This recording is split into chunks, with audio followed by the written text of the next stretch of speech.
Hello, Ruth, and welcome to the Do Good and Do Well podcast. How are you today? I was about to say I'm fine. I'm actually not very well. I'm recovering. So I'm not quite as 100% on the ball as I might be normally, but it's really nice to be here because I think actually using my brain a bit is good for me. Keeps the brain chugging a bit to have something to think about. Yeah. You have been suffering, so thank you for being here. But I think you're right. Yeah, it's quite nice to.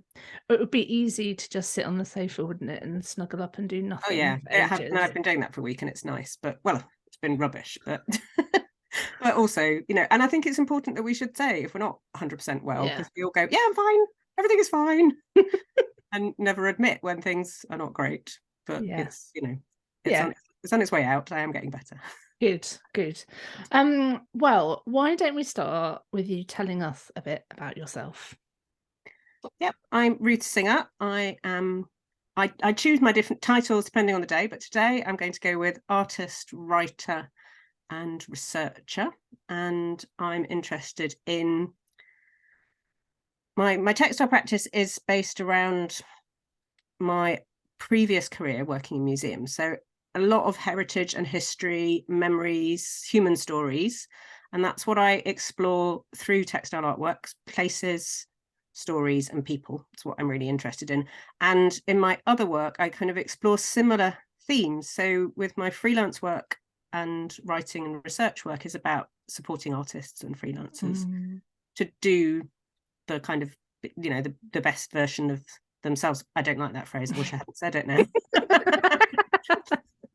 No, I know it's it is a funny phrase, isn't it? It's kind of like, how can we be ourselves? Yeah, Um, and but and help do people to feel good with what they're yeah. trying to do in the world, whether that's creative practice or running businesses or all kinds of other things. And I think a lot of my work is around inspiring and sharing.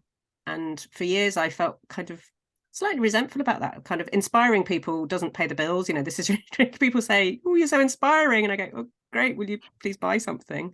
But now I've kind of accepted that actually, and kind of really taken that on board, and actually really appreciate that people find me and my work and the stuff I put out in the world inspiring, and that's a wonderful thing, really. So I'm moving into that and enjoying that and making the most of it. Yeah, embracing it. What do they say specifically what inspires them?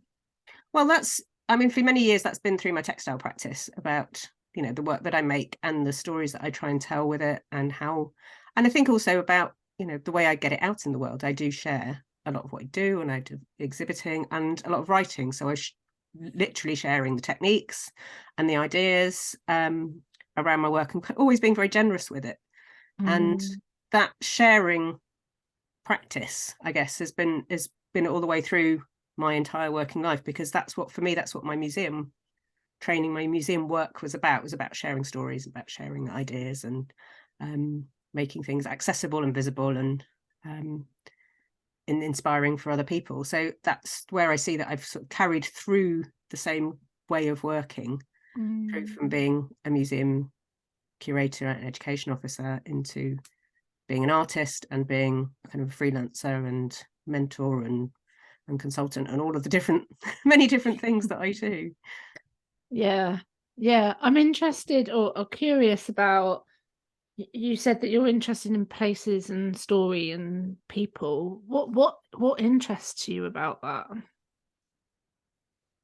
Well, it varies. I mean, one of the things I find exciting about my artist practice and my other work, which other people can find confusing, is that I like lots of different things, and I cut across lots of different areas. So I've worked with archive collections, and I've worked with contemporary stories about food banks, and I've worked with historical textiles as purely technique-based inspiration and research. So I research historical techniques as well. So because I'm cutting across lots of different things, but which is kind of not recommended practice for an artist, really, particularly in the craft, because I'm interested in lots of stuff and I make lots of different things. I don't make the same thing, but I like a lot of variety. I need new challenges and new things all the time.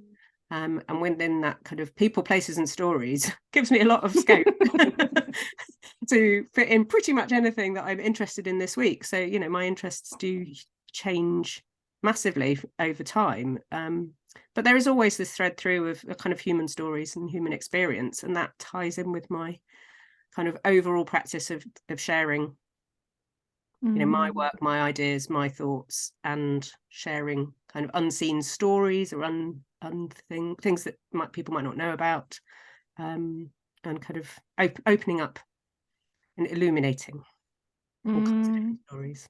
But I mean, in terms of, you know, the kind of themes that I'm interested in, I have a degree in medieval history. So do you know, you? I didn't know that.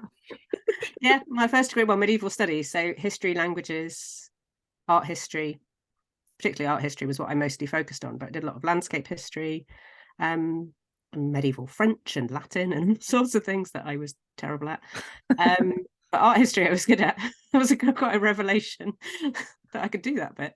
And then I went on to did a museum studies master's degree, and then I worked in museums for quite a long time.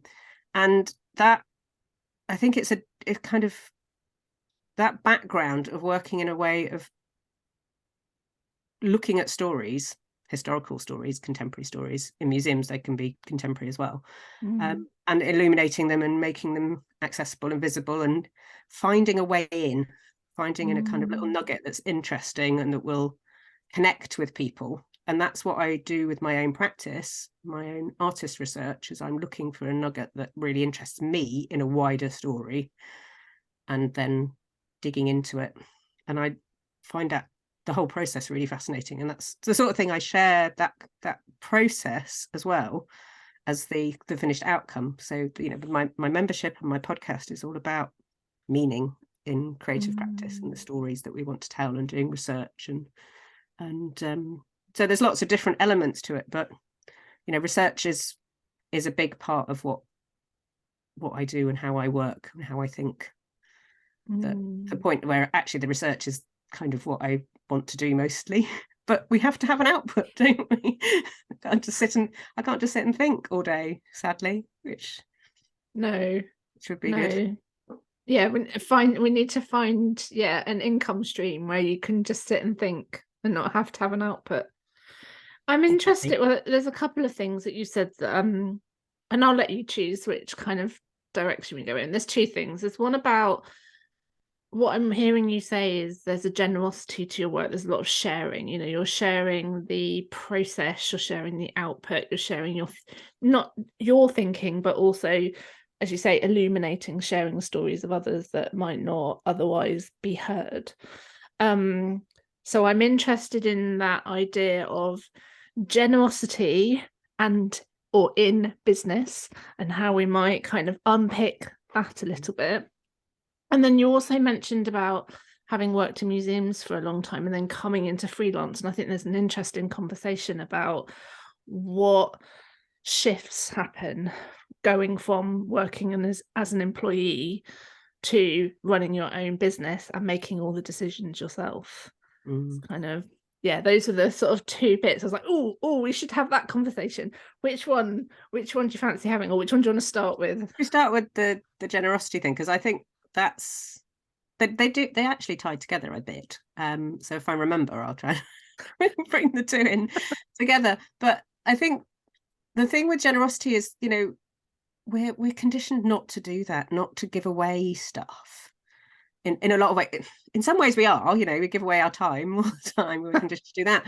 But in terms of, you know, business wise, I mean, I'm always looking for ways that I can make an income out of sharing that, but I've always sharing first and then try and work out how to make an income out of it afterwards.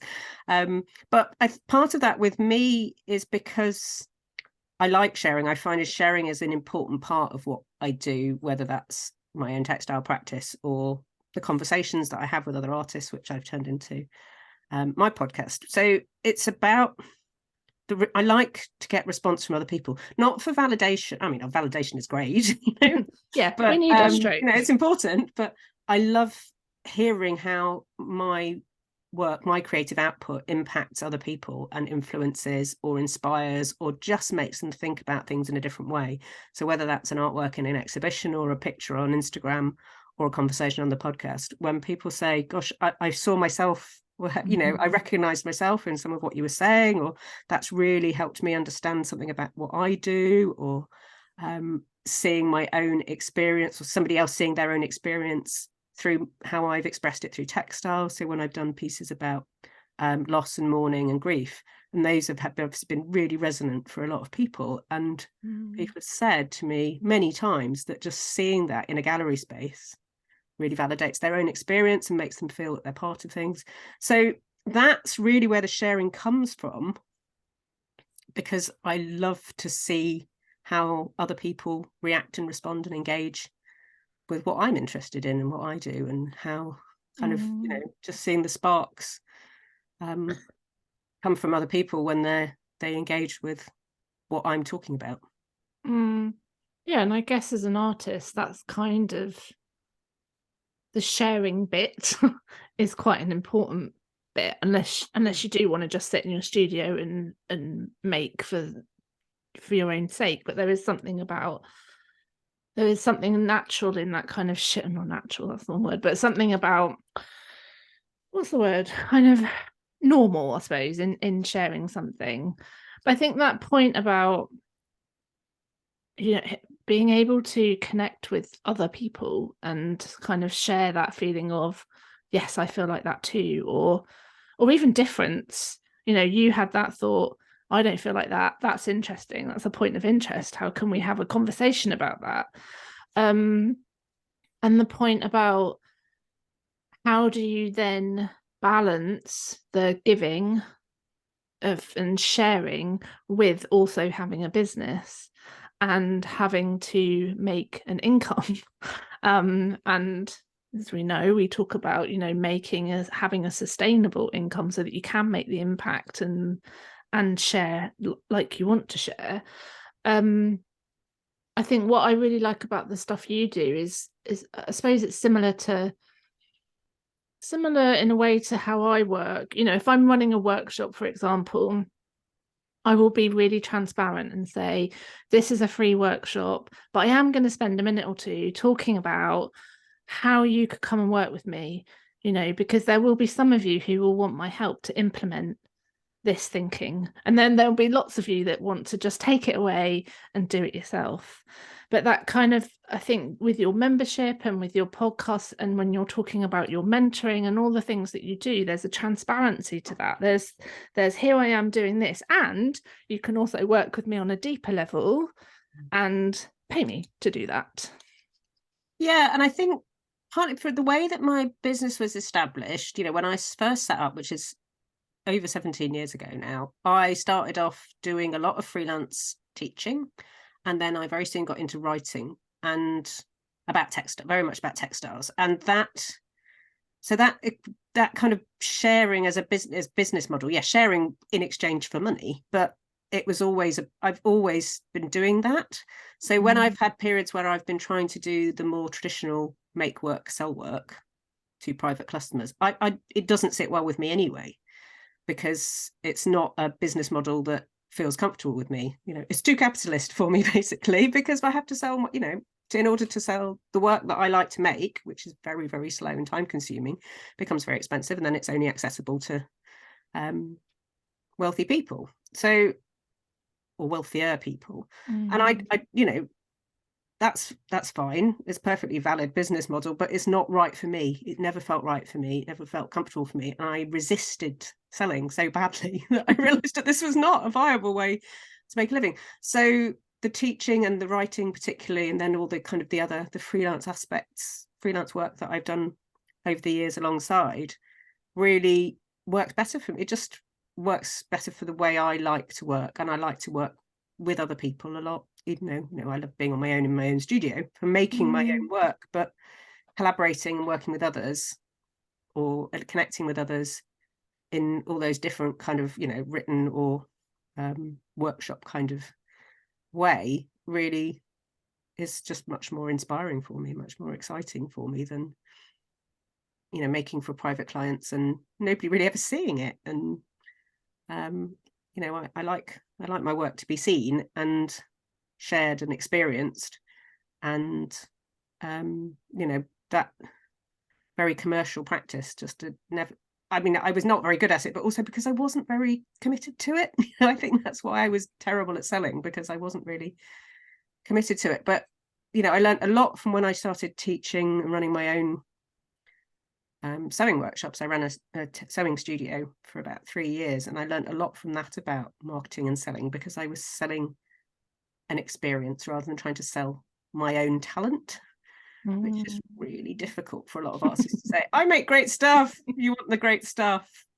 And I found that really difficult. I've always found that difficult. Whereas saying, we teach these amazing things, you can come and learn this stuff in this lovely social environment, was much, much easier. And I've been able to carry forward some of that mindset into selling, you know, the wider things that I do now, like my mentoring and my membership, which is still all about sharing and working with other people, but just not I just not in the kind of textile studio sewing techniques kind of way. So it's the same ideas, but I've moved into a different style of thing that I sell. Yeah, I think that it's about messaging, isn't it? When I think it is really hard to sell, particularly for people who care about the world and want to contribute positively, and you know, who have certain values, you know, might not be driven by money per se, but we need to get an income. So getting that message right, and that's one of the things that I've been really working on over the last couple of years, is how do you sell like coaching. Coaching is a weird thing, and if you spend like ages talking about the process of it, like I could talk forever about how brilliant I think coaching is, and you know what the processes, the models we use, and all of that sort of stuff, but in a way that's not the bit that gets people interested. The bit that gets people interested is what can it do for me. And I think when you're talking about that experience you're giving people, it's the same sort of thing. It's like, what can this give me? What might change? What might be different by the end of this that is going to be really helpful? And so messaging around that more tangible stuff rather than the techniques in terms of coaching, I think. Yeah. And I think that's the same with, you know, with all of the work that I do. It's so much, you know, that I don't, you know, the mentoring, the membership, it's all about being immersed in the experience. It's about engaging with your own work. It's about valuing something intangible, you know, because we feel like in order to sell it, we have to tell you what you're going to receive, which is, you know, this technique, or you're going to learn this thing. But actually what a customer is paying for in that exchange is a different kind of value. It's being listened to, being heard, being challenged, being a question, having space to talk, space to think about yourself, which most of us don't get the opportunity to do. And that's one of the challenges that I'm always looking at in terms of, you know, working as an artist, working as a freelancer, and the way I share everything is that I'm sharing a lot of value. You know, it's different kinds of value other than financial, but we still need that financial value. But the financial bit is the only bit that's kind of validated by the rest of society. You know, it's all about, well, how much money did you make doing that? Like, yeah, but I helped all these people and we did this amazing stuff and it was really exciting and people felt so much better for it. And it's a constant battle, I think, with trying to make that into a business, into work, when society as a whole doesn't appreciate the value of being heard or having ideas or sharing ideas, you know, conversations, and how incredibly important they are. Yeah, there's little spaces for those bits to land, aren't there? It's easier in a way to talk about, if I invest this amount of money, then I will get my return on investment. It's kind of, it's a maybe a simpler way of thinking about things, whereas some of the stuff we're talking about is far more nuanced and often quite down to the individual as well. And hard to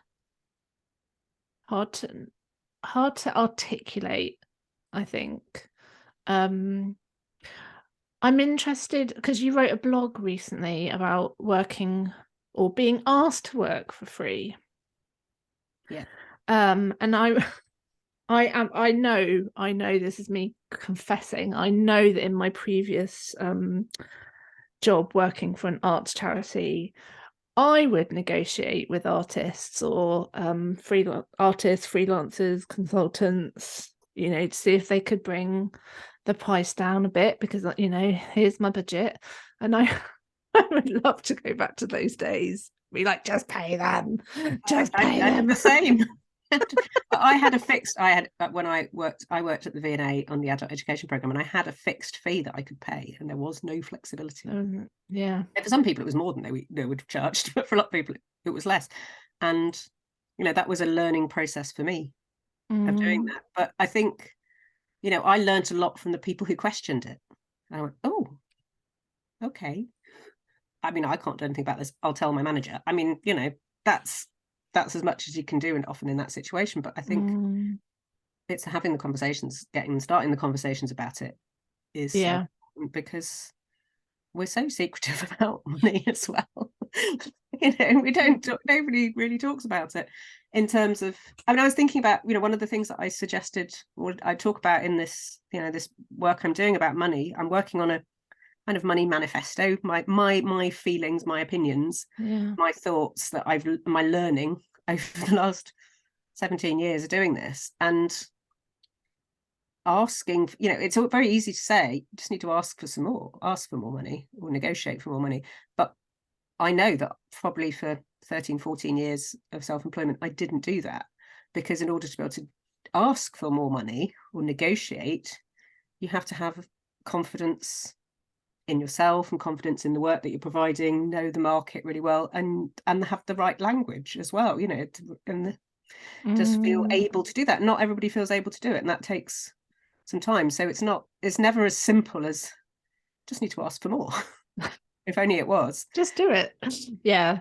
So time, you think, is a factor for you in terms, what else changed for you then? What helped you to start really being more boundaried about pay and money? Well, I did some sums when I was running my teaching studio. Came to the end of the third year of running it, did the sums and worked out I wasn't actually earning anything myself. And I was paying my lovely tutors and had loads of great marketing. But when I realized I needed to have been tracking those numbers early. The income was good, the turnover was good. So I was like, oh, this is great, my turnover is really high. But actually, so were the outgoings. So when it got to the end of it and I realized that this was not financially sustainable, that pushed me into then looking very carefully at my finances and looking at where I was earning money and where I was potential to earn money, and being more strategic about it. So, and I also did the similar process after a particularly intense year of running workshops. So I used to run a lot of textile workshops, freelance, weekend workshops mostly, and some community projects and various things. But there was one year where I did 69 different one-day workshops, which was different ones, horrific. So bespoke each time. Well, no, it could have been the same subject, but with a different, mostly with different groups and different parts of the country, and it's horrendous. And I had made myself ill, but I also worked out the amount of hours I was doing, average prep, average negotiation for each set of workshop, travel time, sorting out afterwards, and the actual delivery. And I worked out that I was earning £10 an hour, which, for 12 years and 13 years in business, it's not what I wanted to be earning. And again, being in control of having a good understanding of what I was actually earning from that helped me rethink it and think, this is not sustainable. I can't, because it's physically exhausting doing that degree of traveling and workshops and kind of face-to-face stuff. And also, obviously, it became completely unsustainable in the pandemic. So luckily I'd worked it out before then, and I'd really cut back on that and started building So I had a target for the other kind of work that I wanted to bring into that space, which was the consultancy, artist development kind of work that I've been doing for the last 4 or 5 years, and doing more of that. So I had a target that I needed to cover the income I was losing from stopping teaching and swapping another kind of income in. And I gave myself 2 years to do that, and it worked. I mean, then pandemic, so nothing is straightforward anymore. It's not going in the same, it's not working as straightforwardly as it was doing it before the pandemic. But that really helped me get a handle on the paid work I was doing and how inefficient it was overall. And then obviously that made me look at what I was doing for, what I was doing completely unpaid, which, as an artist practice, a lot of my work is effectively unpaid because all my studio time is unpaid. Making my own work and putting together an exhibition, even if I've got some Arts Council funding, it doesn't remotely cover the amount of time I put into it. And that's a choice I've made. That's if I'm strictly businessy, looking at my income and my outgoings, you cut the things that are least efficient, and that would, for me, or least economic value. You spend lots of time doing this thing and it doesn't make you much income, you stop doing that. But for me, that's my artist practice, and I'm not. Doesn't work. It's counterintuitive as well, because that's what gets me the profile and gets me the work, the other kinds of work. So you can't look at artist practice with that kind of strict business lens, because it's just not how it works, because there's different kinds of value in the different kinds of things that I do. But yeah, it made me look very closely at the things I was being asked to do for free and whether they were beneficial or not. And early career, yes, doing stuff for organizations, helping out with stuff, doing bits of work for free is beneficial because they like you. Then they, eventually you might get some paid work, or you might get, you build networks, and it is really useful. But by the time I'm, 15, 16, 17 years into this, I don't need the profile of, being on a judging panel where it's not even advertised. It's not like I get there's a press release going out saying we had these amazing judges. It was just, please, can you come and do this thing? Yeah. And that was the things that prompted me to write the blog about it, because I find it frustrating, but also necessary, that I'm the one saying, no, I can't do it, and this is why. Because I would previously have just said yes, or I would have said, no, I'm not available, but not said, actually, it's not fair to ask freelancers to do this kind of work. Why? And no, it's not the fault of the people asking necessarily, because it's an accepted normal part of the process. That's just how these things happen. They've always worked like this. People come and do these things. You go on an artist panel or selection panel, or all sorts of other bits and pieces that you're asked to do for free. And it's not necessarily, it's just evaluating it personally for where you are and what you're trying to achieve, whether it's actually going to be useful to you in other ways, or whether there's some other kind of value that they can, an exchange of other value, that they've got something that would be useful to you, that might be an exchange that's not monetary value. But organizations, I think, struggle with that. It's not something that they're really set up to do. So that works well. I think that works better with a smaller organization.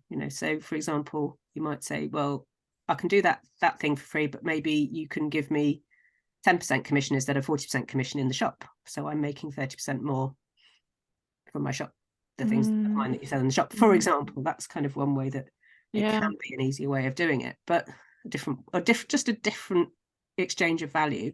But on the whole, I think that, the frustration is that having to explain every single time why it's not fair it's not why I can't do it for free, it's why it's not fair in general to ask freelancers to do work for free that isn't necessarily going to benefit them.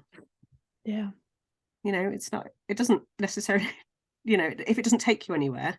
And I think that's a similar thing to the asking for more money. It's about having the confidence in your own skills and your own expertise and the language and the privilege in a lot of ways to be able to say those things, because many artists and freelancers don't feel able to say those things, because if I speak up, I will never get work in that organization again.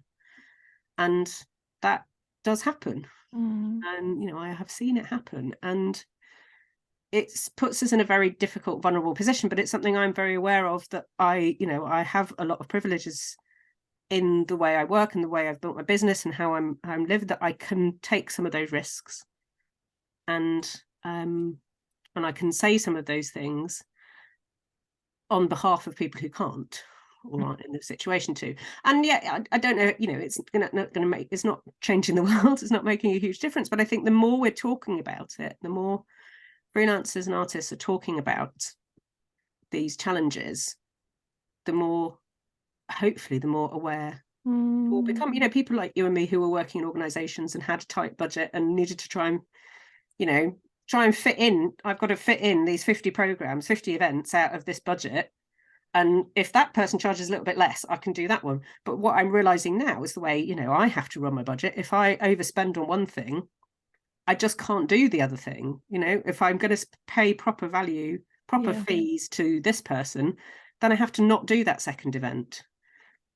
I mean, I was writing something the other day about, you know, if I budget for, I want 3 holidays a year, but if I overspend on something else, you know, if I have to repair the car and I haven't got my holiday budget, I don't expect my holiday to then be free because I've overspent my budget. Yes. Or I've misallocated, or I've had a, you know, but yet we expect ourselves, you know, organizations kind of expect us to do that, but also we expect us that of ourselves, because I do that when I write my own budgets, which I do for projects, kind of squeeze myself out of the budget in a way I would never do for anybody else. I wouldn't squeeze anybody else's money, but I will squeeze myself. Yeah, I think you're touching on so many things there. I think you know, there is something about an awareness within organizations, you know, maybe for them thinking about how can we do less, how can we have a less output but pay people properly, do things really, really well.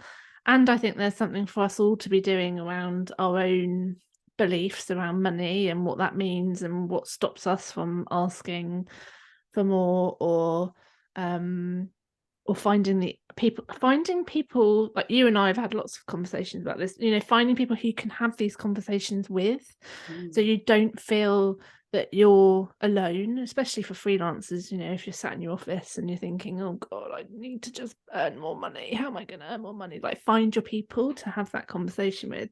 And the other thing, I've just been writing my newsletter for this week, and I've announced in this newsletter that I love Grey's Anatomy, which is an American medical drama. And it took me ages to think about whether I was going to write that in a newsletter, because I was really worried people were going to judge me for the fact I like trashy TV. But anyway, that's not why I'm telling you this story.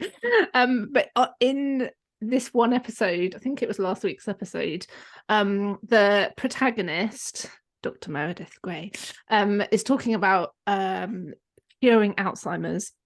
And she says she doesn't want to cure Alzheimer's because what if she fails? And the guy that she's talking to says, well, you probably will fail, but you will move the needle. And it resonated so much with me, because, you know, the conversations we've been having in you know, the group program and online and things, about how we can get so afraid of putting our voice and having an opinion and saying what we think out there, because we don't want to be judged and we don't want to fail at it. You know, having these amazing missions of, you know, wanting all freelancers to be paid well and properly. You know, we might not together manage that, but we can blimmin' well move the needle. And the more people that are talking about it, the more that needle might move. So I think for you saying, here I am in this position where I've created a business where I can take certain risks, I can, you know, I live my life in a certain way, I can take these risks, so I can stand up and talk about these things, perhaps more so than someone who's really new in freelancing, or someone who doesn't have the privilege to be, you know, and doesn't feel psychologically safe to say those things. Yeah, it just made me, you know, this, let's not be afraid of, if we can, let's not be afraid of pressing that publish button on the blog, or recording the podcast, or being on a panel where we can share what we think. Yeah, and I think, you know, that comes with, I guess, partly I think it comes with age, it comes with experience, it comes from, you know, having done this a lot. But for me, it's I talk to so many other artists and so many, you know, freelancers as in all kind of aspects of my work, paid and unpaid work, you know, in those conversations and understanding what's going on in other people's worlds and businesses and creative practices is so important to how I think about things. So, you know, I couldn't have come up with my money manifesto without having talked to so many other people about how it affects them. Yes, it's about, you know, it's about me, it's about how I have experienced money as a freelancer and the things that I've learned and the things that I think matter. But they've all come from, you know, sharing and communicating and connecting with others, and also having worked across the different bits of the sector, like we mentioned at the beginning. You know, I started out in the museum sector, working in museums, and then I've crossed over to freelance, but I work with organizations quite a lot, and I've worked as a kind of day rate freelancer a lot, and then, you know, or an hourly rate freelancer doing workshops and that kind of thing, and then also in the consultancy kind of, you know, that sort of, it's a different world of freelancing than the, you know, the 0 hours contract bit. But, you know, there's I kind of feel like I've tried most bits of it, apart from actually running an organization, which I actually don't have to do. It's the reason I'm freelance. But, you know, but I have held budgets, and I have, you know, not been responsible for, you know, entire organizations budgets, but I have been responsible for sizable amounts of public money and how you allocate the spending to them.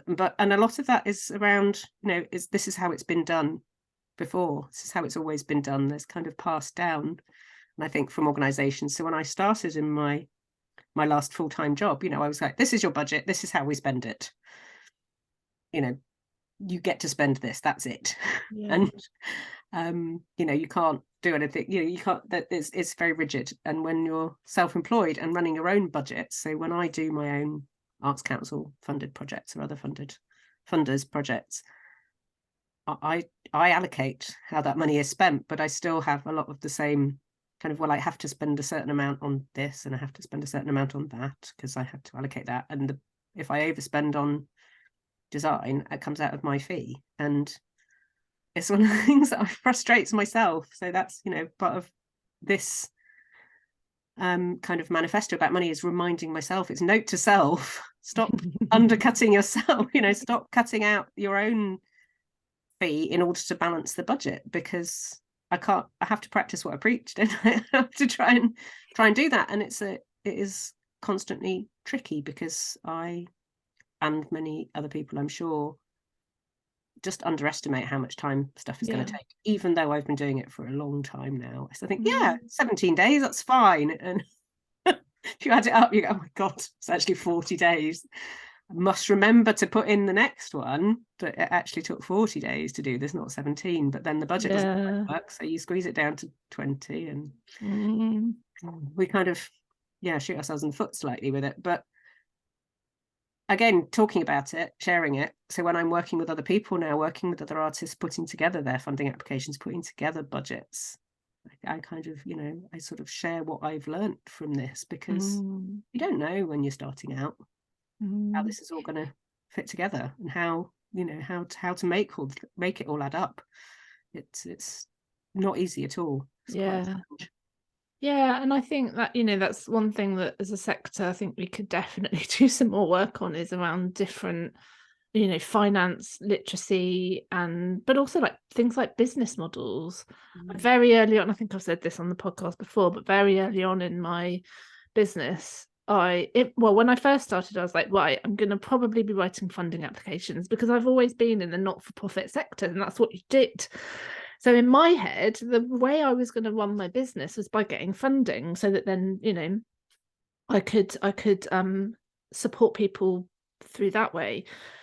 But I realized and I realized I hate writing funding applications, and I think I would have been in a similar position of what you were saying, if you're early on and you're squeezing yourself out of it. I think I was in such a mindset of, I just really want to help people, and I don't really matter, I'll figure it out my own way, but as long as I'm here serving others, it will all be okay. And I just had this thing of, actually, I don't want to write funding applications, and I really want to find a business model that will work. And it's not easy, having to market yourself, get the right messaging, do sales calls to get clients, like all of that kind of stuff is really, really tricky sometimes. But I suppose I've just so I've sort of replaced the funding with that bit. But it is finding your way, and it's finding what works for you, and it's talking and connecting with other people. I mean, I think one of the things I've found really interesting over the many years is that, particularly because I come from a designer maker kind of background of make product, sell product, retail, trade fairs kind of world, and I've moved out of that, is that not understanding, there's not enough information about different kind of business models for an artist, or freelance, because I've already talked about the different kinds of freelance work, from 0 hours gallery invigilator kind of contracts to the kind of consultancy side of freelancing, which and there's so many different ways to make a living beyond make stuff, sell stuff, that was a real eye-opener for me, because when I started out, I wanted to be doing the kind of work that I'm doing now, but I didn't know how to get there. I had no model for how to get to I'm doing interesting freelance work. So I started off in the product world and the 0 hours contract freelancing events work, which and it took a long time to develop that and build that up and then moving to the funding applications, and then to running stuff myself, not just being employed by other people to run workshops. But and there's a lot of steps in there, and I've done a lot of different things, and it's very hard to find out how you might do that, and that's where sharing that kind of stages, or the different business models will turn people off, won't it? They'll go, oh my god, I don't want a business model. It sounds horrific. Ways of working, different ways of earning and living, different ways of earning and living, income stream. But I do think we do need to, even I know it puts a lot of people off, that idea of having a business, and I'm not a business, I'm a freelancer, but I do think we need to be better at having that business mindset if we want to be a freelancer who is making an impact in some way or another, and is able to pay bills and not burn out because we're having to overwork. We do have to get better at having these conversations. There might be different way of talking about it, but kind of hanging out with people who are interested. I've realized I didn't realize how much I would love the business side of things. Like, I obviously love coaching, and there are bits of like the business stuff is hard, but I'm quite geeky about it. Like, I love learning new ways of doing things, or new ways of reaching out, or technology, or whatever it is. I'm like, ooh, what can we do next? I mean, I'm similar in some not quite the same aspects of the businessy side, because I like a bit of strategy. I love strategies and spread planning more than actually doing any of the work. But coming up with the ideas and developing the plans for it, writing the funding applications, I actually quite like, because I mean, I hate actually sitting down and typing it in, but the developing the project plans and that kind of stuff, and the budgets, I really enjoy. And I find that stuff, but I know that's not everybody does, but I think that's something that's made a difference to me when I started my business, is that my mum runs her own business and has done since I was a teenager. Okay. And I think it's a very different kind of business, but I think seeing that, it helps to have some concept of what running a business looks like. And I spent my holiday job was working for my mum, so I learned a lot, which then I think it obviously really influenced the fact that I wanted to work for myself, because kind of looked, this self-employment thing, that's quite good. I mean, it's, it's really, really hard and really, really challenging, and many problems with it. But also, I think having had the model of that did really help. Yeah. It made a difference Yeah. in being able to just take that leap of going, yeah, I can do that. I mean, I think I was wildly naive and optimistic when I was starting my own business. Yeah, it'll be fine. Be fine. And it was much more tricky than I acknowledged. But to have kept it going for 17 years, Yeah, that's amazing. I'm really proud And of a that. global pandemic. Yeah. Exactly. Yeah, it's constantly surprises me that I'm still doing this. But I think you've been, from what I'm hearing is that you've been quite agile in your thinking as well. You've been able to change if you need to. You've been able to step back and reflect. That even that thing of, I'm going to look at my finances now and see if this business is making any money whatsoever, and then going, oh, yeah. And I think I probably knew that it wasn't, which is why I realized I needed to drill into the sums a bit more. But there's a kind of like, I have a feeling that this isn't right, by the way that I seem to have no money. Yeah, and clue, but yeah, we've got to know our numbers. I haven't asked you this question, but I'm going to. What does do good and do well mean to you, Ruth? Well, I think this is something I've really been working on for a long time, as well as been working with you specifically on it, because 10-12 years ago I developed a minor but chronic condition that makes me really ill if I work too hard.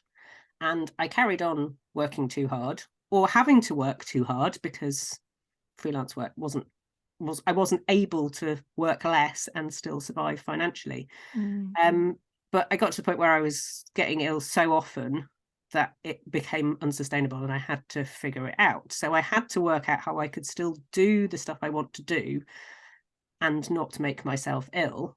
And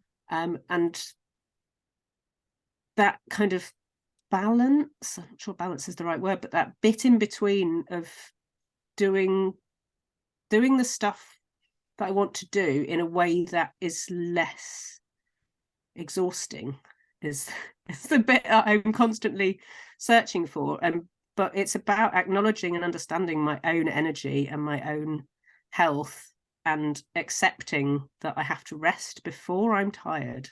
Because by the time it's gone, once I've gone too far, then I'm out for weeks, and I now have to rest before that happens, and it's been really hard. So the doing the kind of being well part of it is a learning process, and it's different for me than it is for anybody else, because that it's very difficult. But that some of that is about how the sector works, enable and understanding these different business models that I could tap into to enable me to do work that earned me money but wasn't so energy consuming physically, and things like that. So I think doing good and doing well is about finding the right way for you, for the individual, for what is necessarily for your well-being, your financial stability, and all of the other aspects that make up you as a human, not just you as a business. Yeah. I think the Lasting Impact program that you're on as well, for me, that's about not, and I don't think I say this clearly enough sometimes, but I think it's not just about the impact that we make in the world, but it's also the impact on us, like having a lasting impact for us, so that we have a business that makes sense to us, that serves us rather than the other way around. And that you're able to be aware of, notice, and action the bits that are important, so that that the work is sustainable, so that you don't get ill, and that you are well, and then therefore making or doing the work that you really want to make. It's, but I think I'm wondering, so in my head, I'm wondering, is it a general freelance thing that's hard? Well, I suppose I work with leaders and things in organizations. Is it an arts and cultural thing, do you think? Or is it a wider issue? They're working too hard and making ourselves ill. Or trying to make a difference, really wanting to be good and kind and make a difference in the world. Is arts and culture set up for that? It's a big question. It's a small question. No, I don't think it is. I think basically, and there's going to be nuances there, but I think basically it is so underfunded and under-resourced and undervalued, value in non-financial and financial terms across the board, that it becomes very difficult for anybody to create a sustainable organization or individual business, because we're constantly got resource scarcity in on all aspects of it, and that creates a competitive system where we're competing with each other for funds and for employment and work and exposure, and gallery space and exhibitions, and it's all competitive, and that's very, very exhausting in all kinds of ways. And basic art isn't like that. It's just the art world and the art system, and organizations are competing for audiences, and they're competing for attendance and things as well. It does go both ways, that it shouldn't be competitive, but yet it is. And that really frustrates me. And I wrote something just at the beginning of the pandemic about how I was really excited that things were going to change, because the pandemic was shifting all of these social models, and we would move away from this very competitive system. And it just hasn't happened. I'm a bit gutted, that there's not, because when some galleries were closing and organizations were really struggling, and it was a kind of like, oh, there's going to be this big movement to kind of artist-led, freelancer-led, more cooperative ways of working. And then, that didn't work. That hasn't happened. And it's disappointing and frustrating that there hasn't been a big shift, a cultural shift within the cultural sector. I don't think, as a result of the upheaval of the pandemic, we've just kind of gone back to, this is the same structures as we've always had, and nothing has changed. In a way, that's not a surprise, though, if we think of ourselves as individual humans, and we're always looking for ways of making the world familiar to us. And if we had a system for I don't know how long, 50, 60, 100, however long years, where it's been a certain way, even a global pandemic maybe isn't enough for us to see that there's a new way, different way of doing things, because we revert back to what's familiar. And how the world makes sense to us. So we've just got to keep moving that. Maybe it moved a little bit more. Perhaps. I think so. And I think there is more talk about working collectively and working collaboratively within the sector, and that, but I think it's the balance of power that bothers me mostly, and that it's going to take a long time to shift, because it's a big, heavy old power. Yes. Yeah. Well, yeah, it is. I've just noticed the time. I'm not doing very well with my timekeeping today. So one of the things I wanted to quickly ask you about, because here I am as a business, telling people how I can help them. And here is you, Ruth. You've been on a couple of my programs. So I feel like I need to take the opportunity to kind of ask you, maybe just to share some of the things that you've learnt whilst doing lasting impact. Anything you think would be of value to anyone listening now? I think what I've got out of it most is, and what I often say to people with who do mentoring and programs with me, it's about putting the time aside to really think about this stuff. And what happens is you're creating this space, you're holding the space, and encouraging us all to spend that time. And we have our weekly group sessions, which are really, really helpful. But also it's the time in between. And that's what I've tried my best to make use of in this program, of actually really spending the time thinking about it, knowing that there's a kind of an accountability with it's a 6 months goes really quickly. You think that's ages. It does go really quickly. And you just suddenly have to kind of go, oh no, I need to keep up with this because it's, time's running out. But I think what I really like and need is that challenge, is being asked to think about things properly and think about debate stuff and really get into it. And you're really good at asking the questions that make me go, ooh, it makes my brain hurt trying to work that out. But I love going away and thinking about it. So for the way I like to work, which is quite independently, it really works well for me. But there is also still that I think the regularity of the ones of the group sessions, that they're every week, suddenly that comes around so quickly. Oh gosh, I need to think about this. What am I going to talk about? What are we going to work on? And it keeps the accountability and keeps the kind of the thinking processes going. But because finding that space to think about the bigger picture when you're trying to, live a life and run a business is really hard. And I think being able to, have a kind of container for it, I think has been incredibly useful. Yeah, thank you. And I think what I love about having you on the program is that you do that. Like, you do set the time aside and you do work through the modules, and you do, we have the odd one-to-one, and and I think it's a two-sided thing, isn't it? It's about working alongside of each other to sort of try and figure some of this stuff out. And I think, well, I'm very conscious that the previous program I did, I started it just as I then sold my house, and I was basically moving house, and I wasn't in the headspace for it. Yeah, wasn't remotely in the headspace for it, and I didn't feel like I got as much out of it as I wanted to.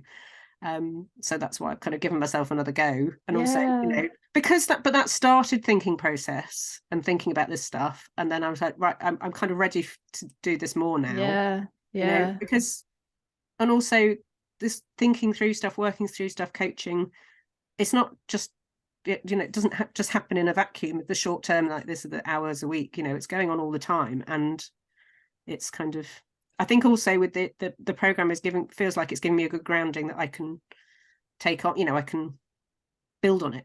It's not just, I learned some stuff this month and then I'm back to running the business, and it's not integrated. It's kind of integrating all of that learning into everything that I do. But it's come at a very good time, or I have made the time for it in order to be able to properly dig into it. And I think that really makes it most valuable to me. Yeah, I think that's such an important point, though, which is why I like the evergreen model that the group is, that you can come in on the month that works for you, rather than the cohort of it starts January and ends August, for example, which it was before. There are people that think, like, I really do want this, but I can't quite commit to it now, or I'm not quite in the headspace now. And some of that I might need to challenge a bit and go, are you sure? Because actually maybe this is the perfect time to be doing it. But allowing that space for someone to join when they're ready, so that they can really make the most of it, is really, I really like the way that that's working. Thank you, Ruth.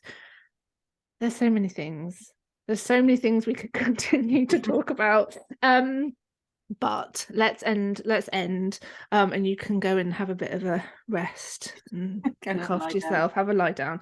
How can people find out more about you? How can they come and sign up to your news? I mean, I'll put everything in the show notes, but share how we can contact you.